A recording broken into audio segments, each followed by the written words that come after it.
Okay, welcome back to section 6.3. And in section 6.3, we're going to take a look at sampling distributions and estimators from those sampling distributions. So basically what's going to happen here is we are going to take that stuff from normal distributions we were looking at a moment ago in 6.1 and 6.2. And we're going to say, let's expand this concept out. Let's make this bigger and let's make this useful for making predictions about populations, because population parameters, accurate population parameters, are, if not impossible, almost impossible to determine. Okay, so we're going to work with values from an individual population, a sample from a population, and then we're going to show how those sample values can be used to then predict population information. All right, so some general behavior of these sampling distributions. That's what these are called. So when samples of the same size are taken from a population, the following two properties apply. I'm going to rephrase that.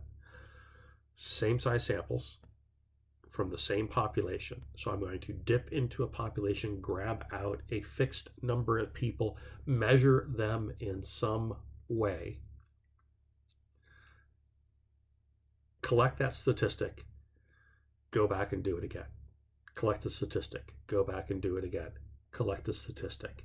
If I'm calculating sample proportions, so let's say that I'm grabbing 50 people and I'm saying, do you support this new amendment? Some p-hat, some proportion of them are going to support it, some won't. Doesn't really matter. But when I run that experiment the first time, I get a p-hat sub 1 for the first time I run that experiment. When I go back and get 50 more people, I'm going to get a different p-hat sub 2. When I go back and do it again, I get a p-hat sub 3, and so on and so forth. So I have a population. I grab some people from the population. I measure them. I do it again. I do it again. I do it again. If I then take that data set of all those sample proportions and look at its properties, it tends to have a normal distribution. The distribution of all those p-hats, becomes a normal distribution itself. All right, so why would I care? Well, I want to know this. I want to know my population proportion, but it is going to be impossible or almost impossible to know that, because I can't talk to everyone. I can't reach out into a population and deal with every single element in that population to measure that p. So what I want to be able to do is I want to be able to use a sample from that population as an estimator for that true population proportion. I want to be able to use a p-hat to estimate a p. And because of this relationship here, that those p-hats tend to be normally distributed, we are going to find ways to then be able to use p-hats as estimators for p's, and also be able to use p-hats as a way to test population proportions. Okay. The same thing is true if you were sampling things and finding the mean of them. Okay. So let's go back to my example that I liked from a while ago. Remember our Coke cans where we're supposed to have 12 ounces of soda in each of them?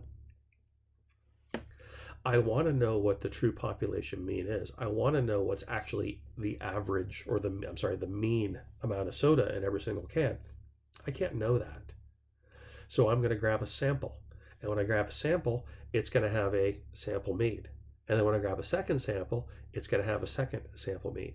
And when I grab a third sample, it's going to have a third sample mean. And then if I take those sample means and treat that as a data set, those sample means have a normal distribution. And the beautiful thing is, then I can use the math of this as a good estimator for that population mean. I can use those sample means to estimate the population mean. Right? So what we're going to be talking about here is finding sampling distributions of a statistic.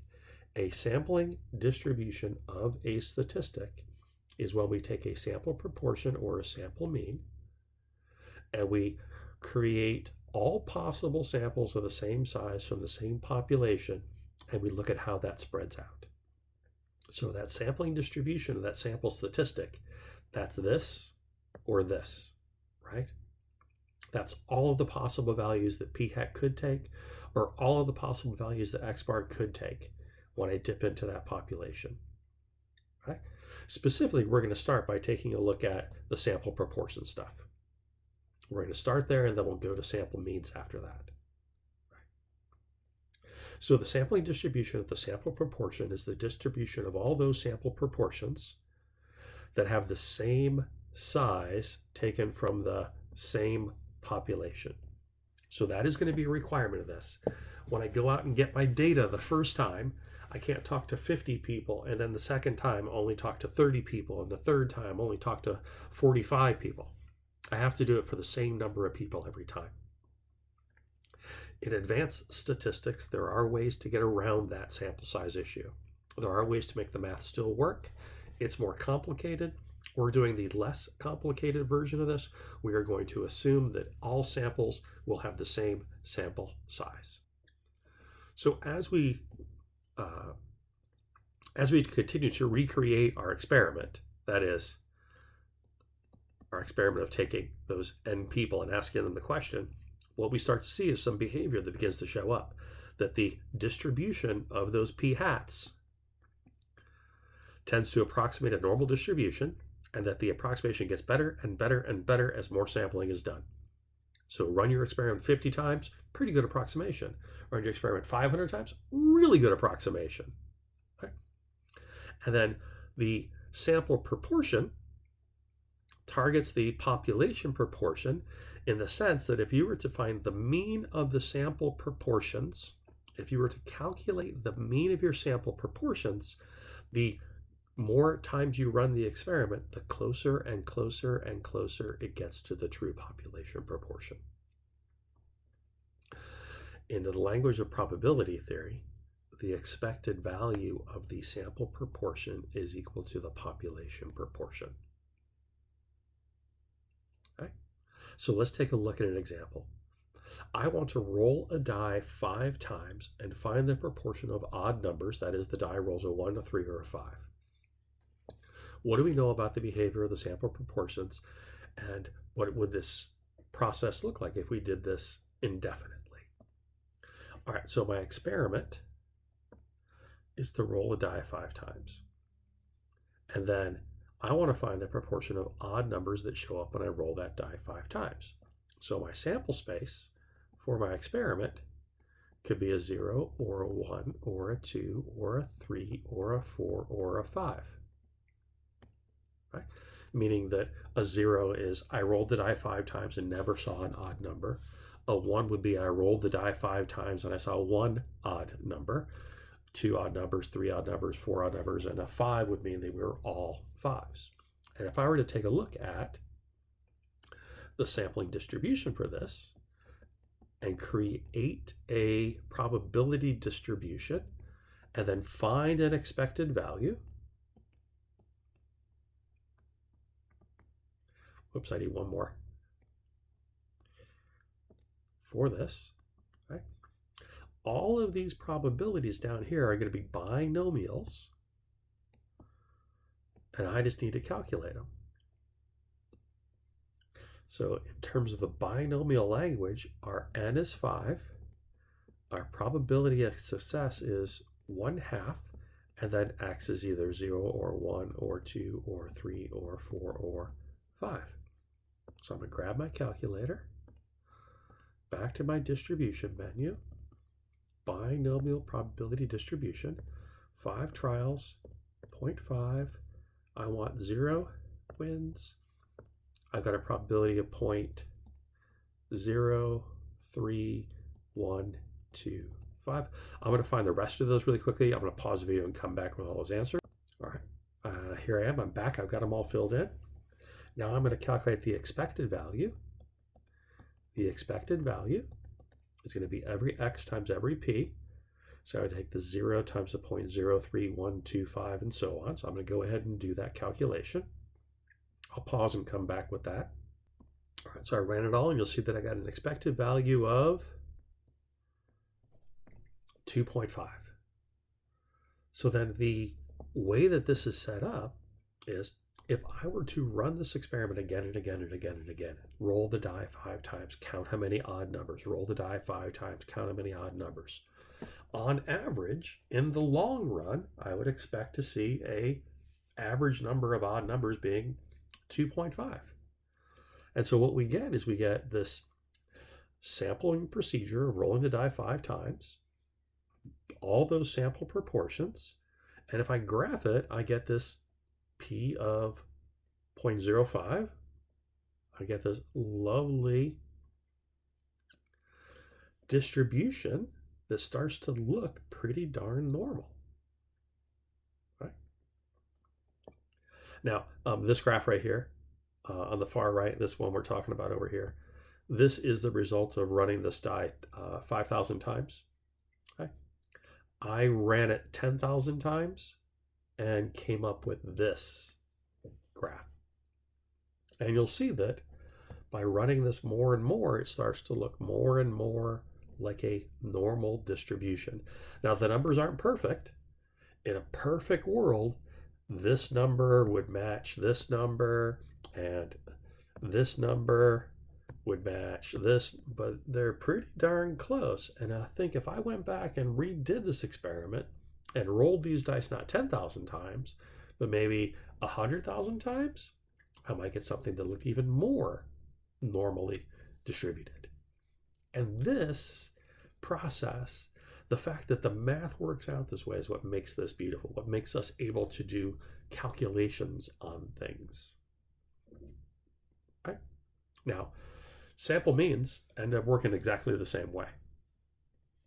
If I dip into a population and grab a sample from that population, then the mean of the sample means is going to zero in on that population mean, or the expected value is equal to that population mean. Let's say we went back and did that experiment again, and our experiment, we're going to change it though a little bit. We're going to say, let's make the experiment roll the die 5 times and calculate the mean, the average value, the mean for all 5 rolls. Right? Well, the first time I'm going to get a mean of my 5 rolls. The second time I'm going to get a mean of my 5 rolls. The third I'm going to get and if I graph that distribution, I should get something that looks pretty normal. Sometimes, rarely, I'm going to get a really low mean. Sometimes I'm going to get a really high mean, but most of the time I'm going to get a sample mean that is going to be very close to the population mean. Okay? This is 10,000 trials of rolling dice 5 times, finding the mean of those 5 rolls, and then graphing it as a histogram. And you'll see that we get this beautiful distribution that looks almost perfectly normal if we smooth that curve out. It's gorgeous. I don't know about you. I thought that this was beautiful. I enjoyed making these graphs and setting up the spreadsheet to run this experiment all these times. It was great. Okay. And what you'll find is it starts to cluster around the middle, where the population mean starts to approach the sample means, the mean of the sample means starts to approach that population mean of 3.5. Right? Okay. You can also do this with the variance. Now, it's kind of weird to do it with the variance because when you do it with the variance, you don't get a normal distribution. You get this skewed distribution. It's a chi-squared distribution, but it also then has math and rules that it follows, much like the normal distributions. We don't talk too much about this one in this course. We tend to focus mostly on the proportions and the means rather than the variances. but it does have application in statistics. There are sometimes when we care about the variance of a data set, you don't want things to be too variable. And how can you reduce variability? At times, variability is your enemy. So it has application. We don't do too much with it here, but the exact same logic holds. If I were to get a sample of size n and measure the variance for that sample, I would get a variance sub 1, do it again, variance sub 2, do it again, variance sub 3, do it again, again, and again, and again. Graph all those variances, and I'm going to get a distribution of those variances. It is not a normal distribution. It doesn't have that bell-shaped symmetric curve, but it is a mathematically predictable curve, and so we do use it. This would be the sample variances of the 5 dice rolled 10,000 times. And you'll see it starts to take on that curve. It's not a normal curve. It's skewed. Whoa, hello. It's skewed to the right a little bit, but it does have math behind it that can be used. Right? In all of these cases, though, we are trying to find a statistic to estimate a population parameter. We are trying to be able to use sample data to approximate a population parameter. And in every case, we want what's referred to as an unbiased estimator. Sample proportions are unbiased estimators. Sample means are unbiased estimators, and sample variances are unbiased estimators. Unbiased estimator is just a fancy stats way of saying that there is math that we can use so that p hat can predict p, or that x bar can predict mu, or that s squared can predict sigma squared.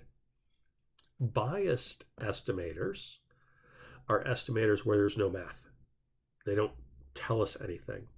Okay? I can't use a sample median to predict a population median, or I can't use a sample range, or there's no math that connects those sample statistics to population parameters. Okay? So our goal here is to find estimators of population parameters. We want them to be unbiased. We want them to be good. The 3 that we got that are good are p hats to model or to estimate p, x bars to model or to estimate mu, and sample variances to estimate population variance. Okay, I'm going to stop this video here. We'll pick up the next one on page 20.